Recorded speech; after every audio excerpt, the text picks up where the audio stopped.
Assalamualaikum warahmatullahi wabarakatuh. Saya Ruas Setiawan dengan NPM 12260.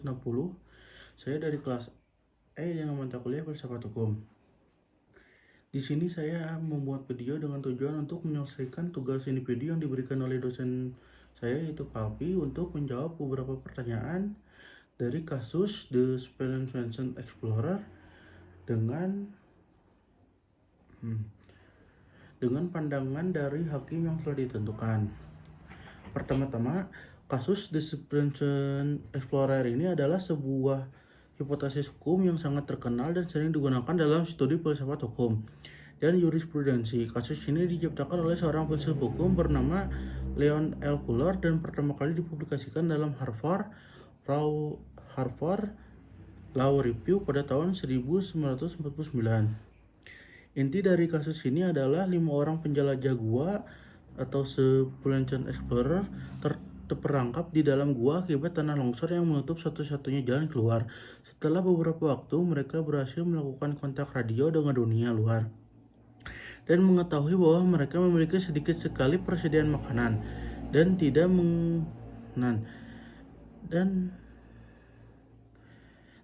mungkin diselamatkan dalam waktu kurang dari 10 hari.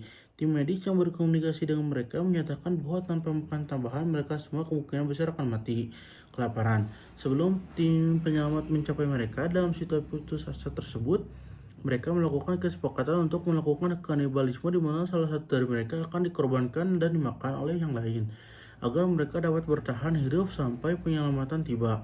Mereka melakukan pengundian dengan dadu untuk menentukan siapa yang akan dikorbankan. Roger Wetmore, salah satu penjelajah yang awalnya mengusulkan ide tersebut, kemudian menarik diri dari kesepakatan. Namun teman-temannya tetap melanjutkan pengundian atas namanya dan ia kalah. Wetmore kemudian dibunuh dan dimakan oleh 4 penjelajah lainnya. Setelah 32 hari terperangkap, para penjelajah yang selamat berhasil diselamatkan. Sekembalinya ke masyarakat, mereka dihadapkan pada tuntutan pidana atas pembunuhan Roger Wetmore.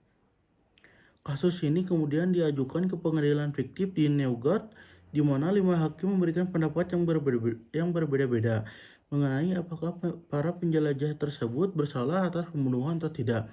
Setiap hakim mendasarkan pendapat yang pada interpretasi hukum dan prinsip-prinsip hukum yang berbeda.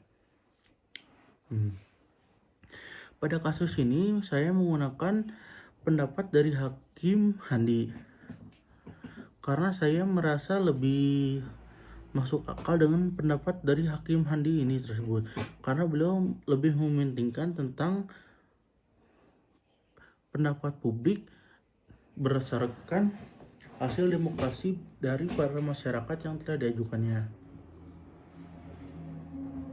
Yang pertama yaitu apa inti dari pendekatan pragmatis yang diambil oleh Justice Handi dalam menginterpretasikan kasus ini. Pendekatan pragmatis Justice Handi dalam kasus The Spellman Explorer ini menggunakan pendekatan pragmatis yang menekankan akal sehat atau common sense dan opini publik sebagai dasar interpretasi hukum. Ia percaya hukum harus mempertimbangkan konsekuensi praktis dan pandangan masyarakat agar putusan hukum dapat diterima dan dipercaya oleh publik. Menurutnya, hukum bukan sekedar aturan abstrak, melainkan alat untuk mencapai keadilan yang dirasakan masyarakat. Pendekatan ini mendapatkan nilai sosial dan keadilan substantif di atas penerapan hukum formal yang kaku. Lalu, pertanyaan yang kedua, bagaimana ia memandang peran opini publik dan persepsi masyarakat dalam pembentukan putusan hukum?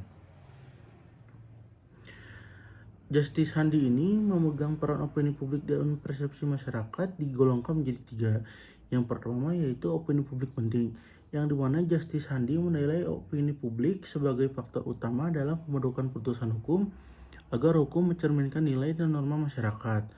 Lalu survei opini fiktif. Ia menggunakan survei opini publik fiktif yang menunjukkan mayoritas masyarakat akan membebaskan para penjelajah gua. Lalu persepsi dari masyarakatnya yaitu hukum dan masyarakat. Jika hukum terlalu jauh dari pandangan publik, maka sulit ditegakkan dan dihormati. Selanjutnya, pertanyaan nomor 3, apa alasan dibalik sikap populis yang ditunjukkan dalam pendapatnya? Alasan dibalik sikap populis Justice Handi ini yang pertama yaitu legitimasi hukum. yang dimana putusan yang sesuai opini publik lebih mudah diterima dan ditaati masyarakat. Lalu keadilan yang praktis, di mana hukum harus menghasilkan hasil yang adil dan dapat diterima dalam konteks sosial. Lalu yang ketiga, menghindari ketidakpercayaan. Hukum yang tidak masuk akal dapat menimbulkan cemoohan dan merusak kepercayaan publik. Lalu yang keempat ini, bagaimana Justice Handi menyeimbangkan antara pertimbangan praktis dengan prinsip-prinsip hukum formal. Keseimbangan antara pertimbangan praktis hukum formal yang diterapkan oleh Justice Handi ini dibagi menjadi dua, yaitu yang pertama ada pertimbangan praktis. Justice Handi mengutamakan konsekuensi sosial dan konteks daripada penerapan hukum formal yang kaku. Lalu prinsip hukum formal. Prinsip hukum dianggap sebagai pedoman, bukan batasan, yang harus diterapkan tanpa mempertimbangkan dampak sosial. Lalu, apa saja kekuatan dan kelemahan pendekatan yang mengedepankan nilai-nilai sosial dalam putusannya? Kekuatan yang pertama dari pendekatan sosial Justice Handi ini yaitu relevansi sosial dan penerimaan masyarakat, lalu fleksibilitas dalam situasi unik, lalu legitimasi publik dan kepercayaan hukum, dan keadilan substantif dalam konteks sosial.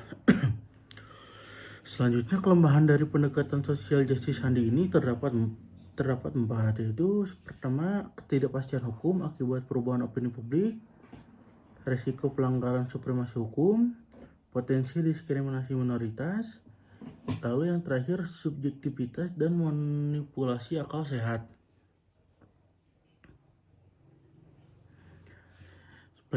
Pertanyaan selanjutnya yaitu bagaimana ia mengintegrasikan realitas sosial dan politik pada zamannya ke dalam argumentasinya. Justice Handi menekankan pentingnya mempertimbangkan konteks sosial dan politik saat itu.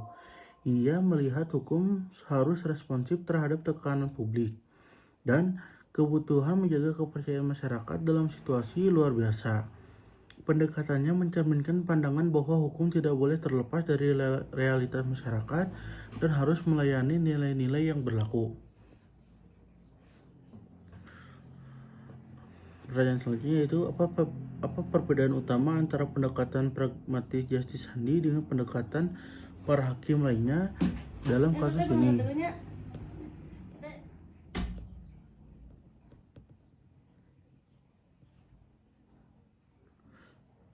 Perbedaan utama terletak pada prioritas yang diberikan dalam interpretasi hukum. Hakim-hakim lain cenderung fokus pada analisis hukum formal, interpretasi tekstual, undang-undang, dan presiden hukum. Mereka berusaha untuk menerapkan hukum secara konsisten dan objektif, terlepas dari opini publik atau konsekuensi praktis dalam kasus ekstrim ini. Sebaliknya, Justice Handi justru Justice Handi ini menjadikan opini publik dan konsekuensi praktis sebagai pertimbangan sentral dalam putusannya. Ia melihat hukum sebagai alat untuk mencapai keadilan yang dirasakan, bukan sekedar aturan yang harus diterapkan secara buta. Lalu, bagaimana ia menanggapi kritik terhadap penerapan hukum yang terlalu abstrak dan tidak mempertimbangkan konteks masyarakat? Yaitu tanggapan Justice Handi ini secara implisit menganggap kritik terhadap penerapan hukum yang terlalu abstrak dan tidak mempertimbangkan konteks masyarakat ini adalah penolakan terhadap formalisme hukum yang ketat. Ia berpendapat bahwa hukum harus diterapkan dengan mempertimbangkan konteks faktual yang unik dari setiap kasus dan dampak sosial dari putusan yang diambil. Baginya, hukum yang tidak mempertimbangkan realitas sosial dan hanya berpegang pada aturan abstrak akan kehilangan relevansinya dan gagal mencapai keadilan yang sesungguhnya. Lalu pertanyaan yang terakhir yaitu apa dasar hukum yang ia gunakan untuk mendukung pendekatannya yang lebih fleksibel dan kontekstual? Justice Handi ini tidak secara eksplisit mengutip pasal atau doktrin hukum tertentu untuk mendukung pendekatannya. Dasar hukum yang digunakan Justice Handi ini lebih bersifat filosofis dan argumentatif, yaitu ia berargumen bahwa tujuan utama hukum adalah untuk mencapai keadilan dan melayani kepentingan masyarakat. Jika penerapan hukum formal justru menghasilkan ketidakadilan dan merusak kepercayaan publik, maka interpretasi yang lebih fleksibel dan kontekstual diperlukan. Justice Handi juga mendasarkan argumennya pada prinsip akal sehat atau common sense dan gagasan tentang keadilan alamiah atau natural justice yang dianggap lebih mendasar daripada aturan hukum yang positif daripada kaku dalam situasi ekstrim. Yang terakhir yaitu Justice Handi ini menekankan pentingnya mempertimbangkan implikasi sosial dari putusan hukum dan perlunya menjaga harmoni dari kepercayaan dalam masyarakat. Meskipun Justice Handi tidak berpegang pada interpretasi hukum, pendekatannya menawarkan perspektif lebih penting terhadap bagaimana hukum dapat diterapkan dengan lebih responsif terhadap kebutuhan dan nilai-nilai masyarakat, terutama dalam situasi-situasi yang tidak biasa. Namun pendekatan ini juga memunculkan pertanyaan penting tentang batasan fleksibilitas dalam hukum, potensi resiko terhadap kepastian hukum, dan supremasi hukum. Sekian, terima kasih. Wassalamualaikum warahmatullahi wabarakatuh.